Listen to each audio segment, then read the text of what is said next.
We're gonna develop an alternate plan for today. We kind of went beast mode on that pile. We did. Yep. While I'll be tilling, Joe is actually going to do some other things with the skid steer. We're growing a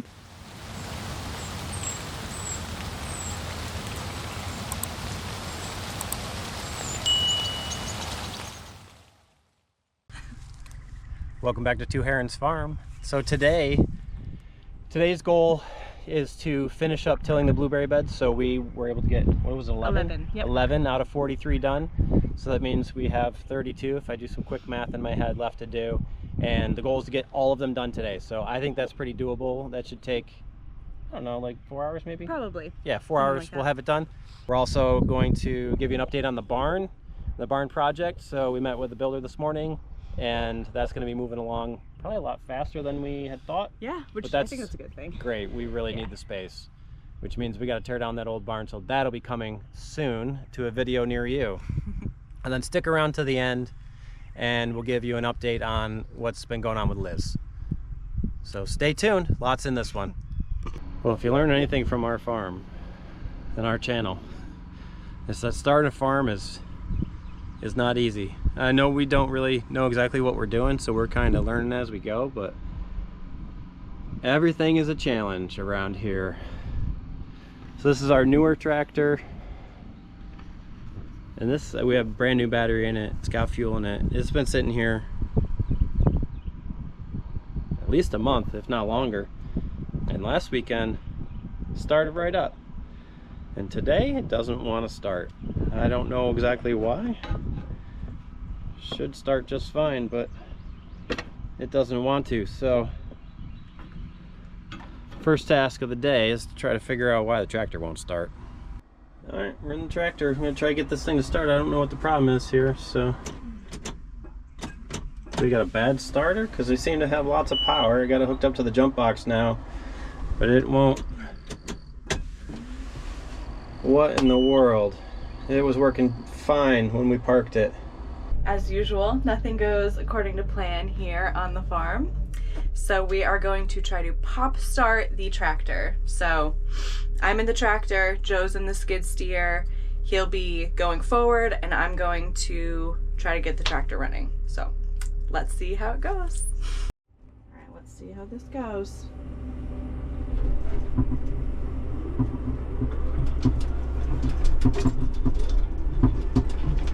Just pulling me along. All right. I'm gonna go ahead and dump the clutch. Let's see if it works. It did not.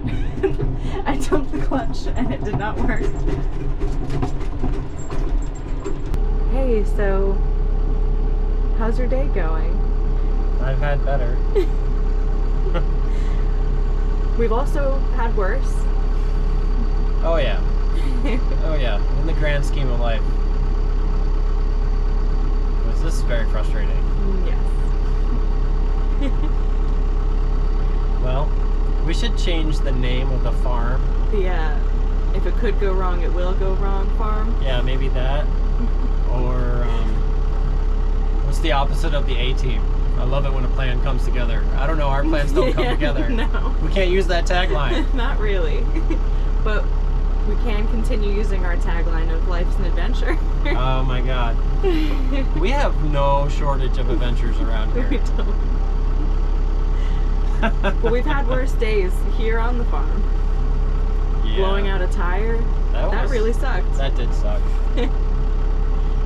It's not the first day a tractor hasn't started. No. And luckily, there's no shortage of stuff to do. I guess we're gonna develop an alternate plan for today. Stick around. All right, we have discussed and come up with a new plan for our day. So luckily there's no shortage of things to get done around here. So it was actually pretty easy to come up with some new tasks. Yep. So like Joe mentioned, we did meet with the barn builder today and he gave us a really better, good idea of the timeline of what to expect. And he told us that he is about 2 months out from being able to work on our barn. So that you know, now we can go ahead and start preparing the barn on our end, which would mean emptying it out. And then after it is emptied out, we can get the land ready. But there's a lot in there. We have boxes and peach baskets like you might have seen in a prior video. But we've also been storing skid steer attachments, our other tractor that is not working, a boat, and firewood there. So we can start really emptying that out. And by getting the land ready, she means tearing the barn down. Right. And then building up the plot so that it's ready to have a new barn built on it. So to my friends out there that have been complaining they haven't been getting a phone call about coming up and running some equipment, you're going to be getting that phone call because it's going to be all hands on deck. We got to get that barn down really quick and get the site prepped. It is time. So we'll work on that today. And like I mentioned, there's firewood in the barn, so we need to continue splitting and stacking that firewood, getting it out of the way. So we'll work on that, just kind of chip away at it. Yeah, so stick around. That's, I don't know how many things that was, but that's a lot in one day. Right. So the video should move along pretty quickly. Here we go. Okay, first things first, I'm gonna get these 3 pallets of firewood out of the barn. You can see them there. This should be a pretty easy exercise at the skid steer. The only thing that makes it a little bit difficult is there's a bit of a dip down right before you go into the barn. And so it takes a little finesse, a little finagling, but we'll get them out of here. Alright, first one is out and on the move. That wasn't too bad. But these things aren't really heavy. Sorry if it's hard to hear in here, but these pallets, they're about 2,000 pounds, 2,500 pounds, something like that. So, anyway. This dip here before you get up into the barn is actually super problematic. It's always really muddy, and the skid steer actually can't even get up in there. It just spins on the mud. So, unfortunately, we're going to have to unload those pallets by hand and take them over. But we'll work on the first pallet we got out first, and then we'll worry about these other 2 later. It's not like they can't get out of there. It's just not going to be as easy as we'd want it to be. All right, we got that first pallet split, so that's good. We're not going to split these other 2 today, but we're going to try to get them moved out of here. Yeah. And I don't know, you actually had a better success getting the skid steer in here than I did. Maybe we should put the forks back on to see if you can get it out of here. But I think when you get to that kind of edge, it just won't go over. Anyway, we're going to unstack them into this big bucket and then just dump them by the splitter and get them out of here. Yep. So, do it. Fun times.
Feels good to take those off. Yeah. They start to hurt after a while. They do. So, we kind of went beast mode on that pile. We did. Yep. And there it's gone. There it is, all split up. We had just said we weren't going to do that today. We did? We did. I'm glad it's over though. Yeah, same. That's kind of how the plans go around here. Yeah. They're very fluid. You seem like you're getting a bit knackered towards the end there. I was. Yeah. I was. So I appreciated you helping me throw the wood. I didn't. These arms are weak. I didn't want there to be any like reason to stop 10 pieces short of being done. I just wanted to get it done. Yeah. I was desperate to be over as well, but Yeah. I'm glad it's done. Wanted that done. Yeah. So, I mean, with only 2 months-ish to go until the barn's built, maybe 3 till it's done. Right. I don't see any reason to stack that firewood. No. Nope. Because we'll just have to unstack it and restack it. It seems like a lot of extra work. Seems kind of silly. Yeah. So that's where it's gonna sit for now. We still have, I think, about 3 pallets of those left. They're in a pile over here because when they got delivered, they kind of fell apart. Yep. But those can sit there for a long time. Yeah. Yeah. It's a good stack of wood. Should keep us warm this winter for a while. It's never enough. No. It's never enough. No. The old rule of thumb. What's the rule of thumb? When you think you have enough, multiply it by 5. That's right. Go I get used to 5 think it was times as multiplied much. by 2. Nope. Go get 5 times as much. Yeah. That's right. Well, we're pretty much done for today. We'll see you guys again tomorrow. We're gonna go get some dinner. Yes. We're not cooking tonight. No. But we'll see you again tomorrow.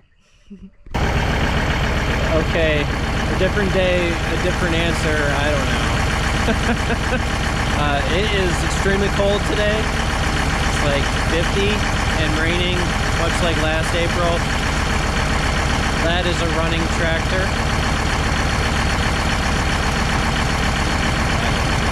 I don't even know what to say. It was just on a whim. I was like, hey, where's the key? Let me go see if it'll start. Let's go find Liz. She's gonna be blown away. Hey, Tango buddy. How you doing? What? I was talking to Tango. Listen, I'm gonna get real close. I know you're not camera ready. No. But I want to see the look on your face. It started right up. I heard. I was like, did the tractor start? Literally just cranked right up and started. It just needed a cold, rainy day. Well, it's a good day to do some tilling. So, this is why our plans change all the time. Maybe we could avoid this by having brand new tractors, but we couldn't afford brand new tractors, so it doesn't matter. No. It's never not started before. It's so weird. And yesterday was a beautiful, warm day. Beautiful, warm day. And it was really just a whim. I was like, hey, where's the tractor key? You're right. I'm like, no, maybe it'll start. It really kind of was a joke, but it worked. It started. We'll till. Okay. I mean, the ground's not that wet. Oh, it's not. Okay. Well, it's rained all night, but it's not like soupy wet. Okay. So we'll roll the tractor out there and see what happens. Okay.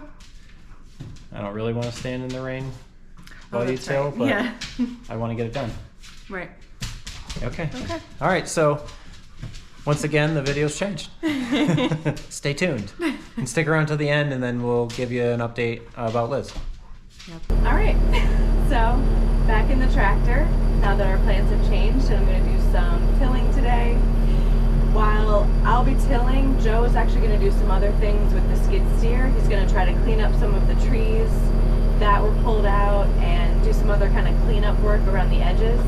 So I'll be doing this alone, which, like I said in our last video, it's really helpful having that second person kind of keep you straight and everything, but sometimes we gotta split up to get more work done. So we'll see how this goes. All right, let's get ready to go. Put everything into gear. Get the tiller ready.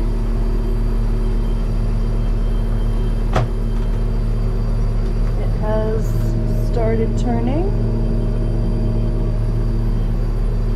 So now I'll just lower it.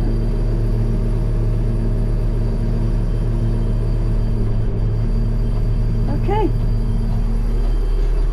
Here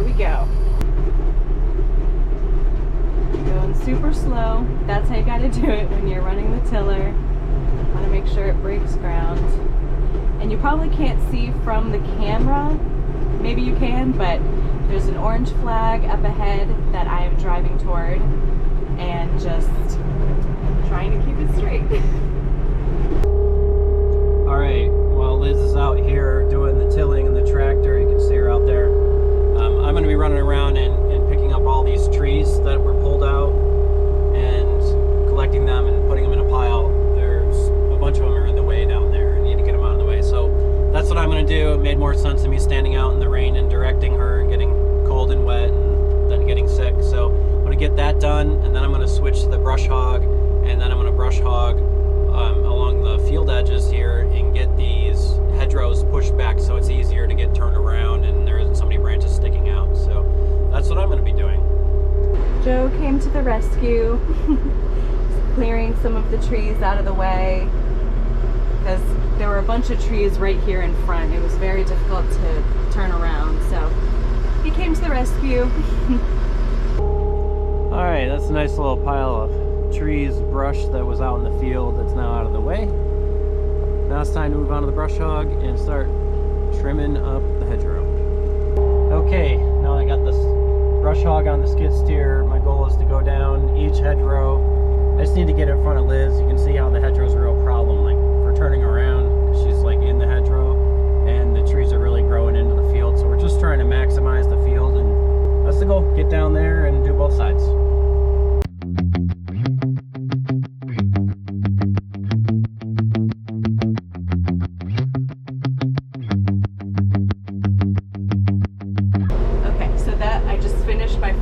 Row by myself. Now, I think it was a little wonky because there are some big holes in this stretch. I think I kept it mostly straight, but you can kind of see there's a little curve toward the end, which hopefully isn't too significant, but we'll get it. Okay, you can see, maybe, I don't know. This is kind of what we're going for. It looks ugly and sloppy. But it's good enough for now. We'll come through and clean it up later. You can see how it pushes that back a good 5 or 8 feet and makes it a lot easier for us. It utilizes more field and it'll make it a lot easier for her to turn around in here. Okay, now you'll be able to see when she gets to the end of this row, the front end of the tractor won't be buried in the trees and she'll have more room to turn around. It'll less chances to break the tractor. You can see, there we go. Now the tractor's not buried in the trees. She's able to do her turn. It'll be much better. Okay, going to talk while also tractoring. But you can see, hopefully, that there's a flag I'm driving towards. You actually might not be able to see it, but it's funny, my last row, it actually ended up turning out pretty straight, I think. But it really makes a difference having someone at the end to help direct you. Because once that flag disappears from my view, you would think it would just be easy to keep it straight, keep the wheels straight. But I felt like with the last row, I kind of fishtailed a little bit. It's just funny how that works out. Like right now you can see maybe that there's the flag. So I'm just gonna try to keep it straight. But it's more challenging than you would think. It makes me feel like an incompetent person, but I don't know. It's a fun experiment. One of the problems that we've run into on this farm is random holes. So I know it's always difficult to see this on the camera. Let me see if I can stick my leg in here without breaking my ankle. Okay, you can see that is up to my knee. I don't know where these random holes came from, and this one is just as deep and probably 10-15 feet long. There's one area, there's another one. I'm not going to step in that one because I don't know if I can get out. And same over here, this one's really deep. These need to be filled in. Those are tractor killers, cattle killers, human killers. Really bad. I actually fell in a couple of these holes when we were laying out. Here's one, they're like camouflaged by the grass. And some of them I think were deliberately dug. I don't really understand why. I don't really understand the person who was using this farm before we bought it, what in the world they were doing or thinking. But I just brush hogged around that, try to make it easier for Liz to see it. I think should be all right because it's kind of in between rows for the most part, and should be able to navigate that all right. But I do need to come out here and fill that in. But I remember when I was brush hogging this field originally, so this is all grass now from top to bottom. Maybe we can overlay what it used to look like, 10-foot briar patches, pine trees, those gum trees, and I couldn't see anything, so I was literally driving blind. I think we have some footage of me driving blind through that while I was brush hogging, and I would hit these holes, and that was frightening, absolutely frightening. Not something I recommend for anyone to do. But anyway, I'm gonna get back at it. I want to get this done. Still raining and nasty out here, and then move on to something else. All right, maybe this perspective will give you a better idea of what it looks like. So I was able to finish all the way down to where Liz has got to work, and you can see compared to up there and here. Now it's not pretty, but that really wasn't meant to be pretty. We're not trying to win a contest on our hedgerow, but it pushes it back a good, probably 8 to 10 feet in some spots, and it makes a big difference. Okay, what I'm going to do next was actually something we wanted to do before we started tilling, but it didn't work out. I'm gonna mow with the brush hog in between the rows, and so we made the rows 12 feet apart. The amount that's in between the rows is actually 10 feet, but from center to center of the rows is 12 feet.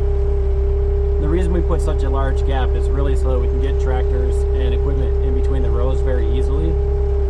If we wanted to, you know, maximize the land, I guess, for blueberry picking, we would have put the rows closer together, but then it would have made it harder to operate out here. So, you know, that's what we're doing, and now I'm going to clean up between the rows and get all these weeds and grass mowed down.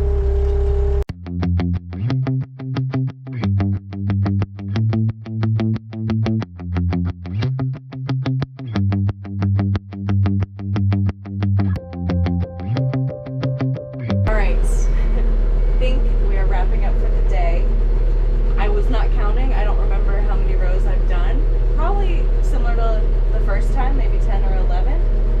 There's not that many left, so that we made some good progress. I'm glad the tractor started. And doing it alone, I feel like I got the hang of it. I think next time we film, we'll try to get some drone footage over top what we've done so far. So I'm really curious how it's looking from above, how straight they are and everything. You can kind of see Joe went through with the brush hog and went in between the rows, and it looks so much better already. It was very overgrown, and now it's really clear to see the rows. And there he goes up on the right side. So all in all, I think it was a success. I'm glad we're able to get out here today, even though it was kind of rainy and gross. And I'm glad that I got the hang of doing it by myself. It was way better than having Joe out there in the cold and the rain. Neither of us wanted that for him. So I'm glad today seemed to go well. So, why did you need to use four-wheel drive? Okay, sometimes I let my laziness get the best of me. And I wanted to come up the side I was already on, but I forgot about those giant holes. And so I came up to them, and I thought I could wiggle around them, but I went into one. and then I actually stalled out the tractor, which is hard to do. But I turned it back on, but it just wouldn't come out. So, but four-wheel drive, it came right out. Yeah, So. nice. I also went into one of those holes on the way back with the skid steer. I didn't see that. I don't know how frightening it was for her, but it was rather frightening for me. I wasn't very scared. Well, she's braver than me. Well, I went in the hole with my right track and Ooh. tipped pretty violently. It wasn't going to tip over or anything, but I thought I was stuck, and it was because it was pretty greasy right there. Yeah. But I was able to back up and get out of it and then maneuver around it. So. Well, and the skid steer is so much more shaky and everything. Like, this is big and it's fine. So she wasn't the only one that got herself in a predicament. I'm glad. I mean, I'm not glad, but, you know, makes me feel better. All right, if you stuck around this long, you're probably curious what's going on. So, you know, we're growing or attempting to grow blueberries on this farm, but we decided we're going to grow something else. And you might have noticed Liz has been having a little harder time getting up and down out of the tractor. A little bit. We're growing a baby. Very exciting times around Yes, here. very exciting. Life's an adventure. Let's keep it that way.